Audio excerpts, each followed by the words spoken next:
আমি এতবার করে ভাবলাম আমি ভিডিও বানানো ছেড়ে দেবো, তা আবার কি বাল ছিটতে এসছিস? কিন্তু আমার হেটার্সদের জন্য আমাকে আবার মাঠে নামতে হলো। ভালো করেছিস, মাঠে এসছিস, যত বড় বড় ঘাস ফাস হয়েছে, নোংরা আবর্জনা রয়েছে, সব পরিষ্কার করে দিবি বিকালের মধ্যে, ঠিক আছে? একদম সাফা সাফ করে দিবি। এসছিস যখন ভালোভাবে কাজ কর, পয়সা দেবো, ঠিক আছে? আমি খুব দুঃখিত। তুই বানা দুঃখিত তো বানা, আমরা কি করবো? তোকে দেখে আমার দুঃখ হচ্ছে, কেন জানিস? তোর পুরনো রূপটা কেউ দেখেনি, দেখাবো?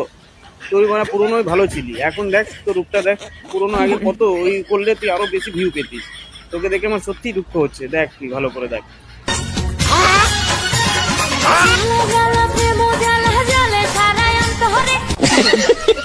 হেটার্সদের জন্য।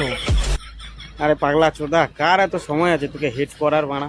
হ্যাঁ, তোকে কে হেট করবে? তোকে সবাই খুব ভালোবাসে। তুই যে আগে এই যে নাইটি বাইটি করে নাচানাচি করছিস, দেখ তোকে কিন্তু সবাই খুব ভালোবাসতো। এই তুই এখন বানা ইদানিং যা শুরু করেছিস, ওই লোকে দু চারটে ভালোবেসে গালাগালি ফালাগালি করে, তোকে নিয়ে একটু চাটাচাটি করে, ব্যাস। তোকে কিন্তু কেউ হেট করে না, আমরা সবাই তোকে খুব ভালোবাসি। তুই পারলে একটু এই চুলের কালারটা যেমন গিরগিটির মতো করেছিস, ওটা একটু ঠিক কর, একটু ওই জামা টামা পর, বডির অবস্থা দেখ, মশা কামড়ে দিলে তো বা ম্যালেরিয়া হয়ে যাবে, মরে যাবি। তো এইসব দেখ, সব ভালো আছে, তুই অত টেনশন করবি না, তোকে কেউ হেট করে না।